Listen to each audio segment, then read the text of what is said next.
Hoje vamos descobrir quais foram as palavras divinas que literalmente mudaram o curso da história humana. Não estou falando de frases bonitas para o Instagram pessoal. Estou falando de comandos que moveram exércitos, derrubaram impérios e fizeram reis tremerem nas bases. Preparem-se para conhecer as 3 palavras de Deus mais devastadoramente eficazes já registradas na história. E vamos começar com uma palavra que transformou um pastor de ovelhas no homem mais temido do Oriente Médio. Egito, século 13 a.C. O faraó Ramsés II governa o maior império do mundo conhecido. Milhões de escravos hebreus constroem suas pirâmides e monumentos. Para o faraó, eram apenas mão de obra gratuita. Para Deus, eram seu povo, escolhido. E quando Deus decide libertar alguém, as coisas ficam muito interessantes. Entra em cena Moisés, 80 anos, ex-príncipe do Egito que virou pastor no deserto. Gaguejava quando ficava nervoso. Não exatamente o perfil de quem você contrataria para negociar com o homem mais poderoso do planeta. Mas Deus tinha outros planos. A missão era simples: chegar no palácio mais vigiado do mundo e falar para o cara que se considerava um Deus vivo. Deixa meu povo ir. O faraó riu. Literalmente riu na cara de Moisés. Quem é esse Javé de vocês? Nunca ouvi falar. Erro. Grande erro. O que aconteceu depois foi uma demonstração de poder que Hollywood nunca conseguiu recriar direito. 10 pragas devastaram o Egito. Água virou sangue. Rãs invadiram palácios. Moscas escureceram o céu. Granizo destruiu plantações inteiras. Mas a cena que ninguém esqueceu foi a última praga. Moisés, de pé diante do faraó pela 10ª vez, entrega o ultimato final. À meia-noite todos os primogênitos do Egito morrerão. Desde o seu filho até o filho da escrava que trabalha no moinho. O silêncio no palácio deve ter sido ensurdecedor. E aconteceu. Exatamente como foi falado.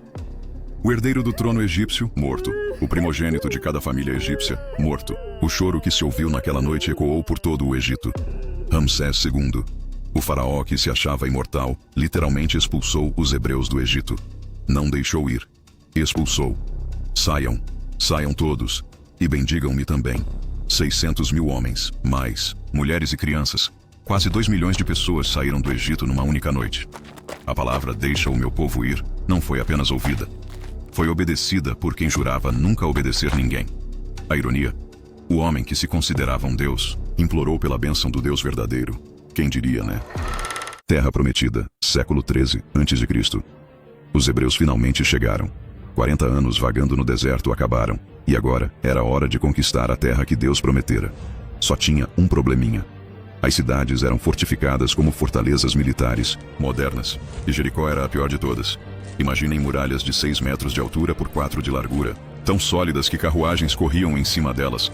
A cidade era literalmente impenetrável. Exércitos inteiros já tentaram conquistá-la. Falharam miseravelmente. E agora um bando de ex-escravos nômades ia tentar? Josué, sucessor de Moisés, militar experiente, estrategista brilhante. Conhecia cada tática de guerra existente.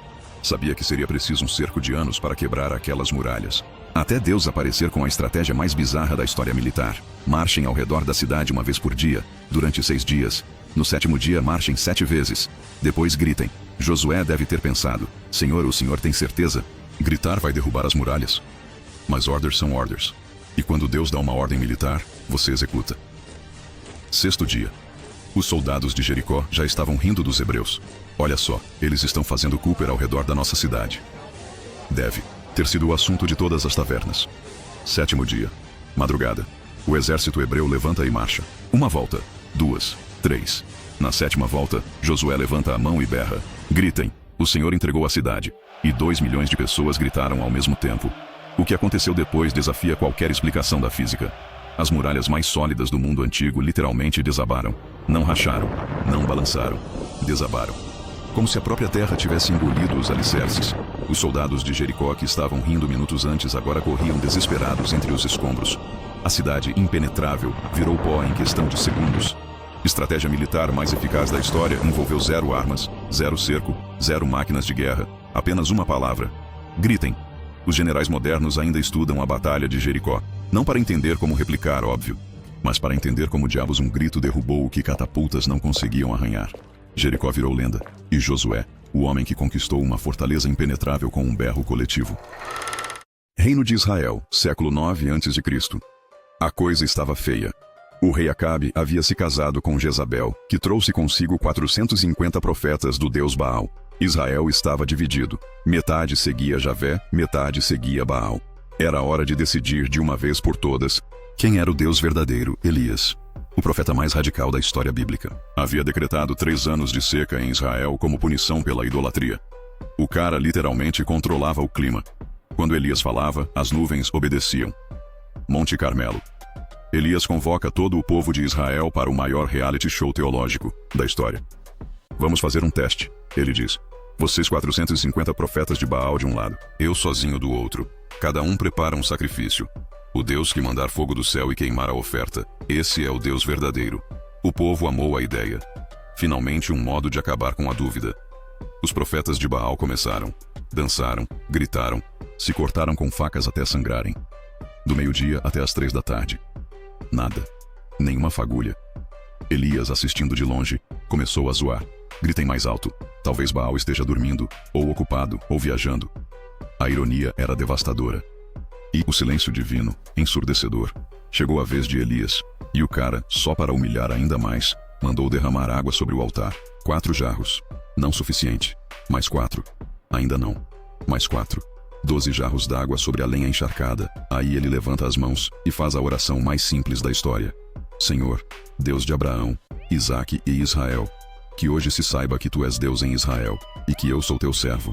Responda-me, Senhor, responda-me! O fogo que desceu do céu não foi uma chama normal, foi um inferno literal.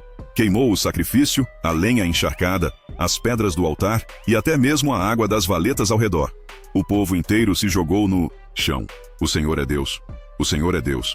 450 profetas de Baal foram executados no mesmo dia. Jezabel jurou matar Elias. E 3 anos de seca acabaram com uma chuva torrencial que começou minutos depois. Uma oração de 30 segundos destruiu 3 anos de propaganda religiosa. Elias provou que quando Deus responde, não há margem para interpretação.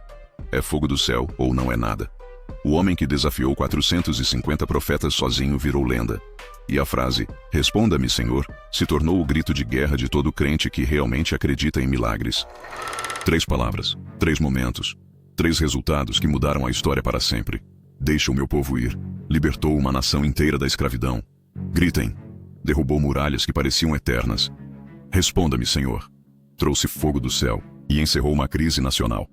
Perceberam o padrão? Não eram palavras bonitas, poéticas ou filosóficas. Eram comandos diretos, simples, impossíveis de serem mal interpretados. E todos tiveram uma coisa em comum: resultados imediatos e devastadores. A próxima vez que alguém disser que palavras não têm poder, lembrem-se. 3 frases simples moveram o Egito, derrubaram Jericó e incendiaram um altar encharcado. Qual será a próxima palavra de Deus que vai mudar tudo? Talvez você já tenha ouvido e ainda não percebeu. Afinal, ele ainda fala. E quando fala, cara, os resultados ainda são épicos.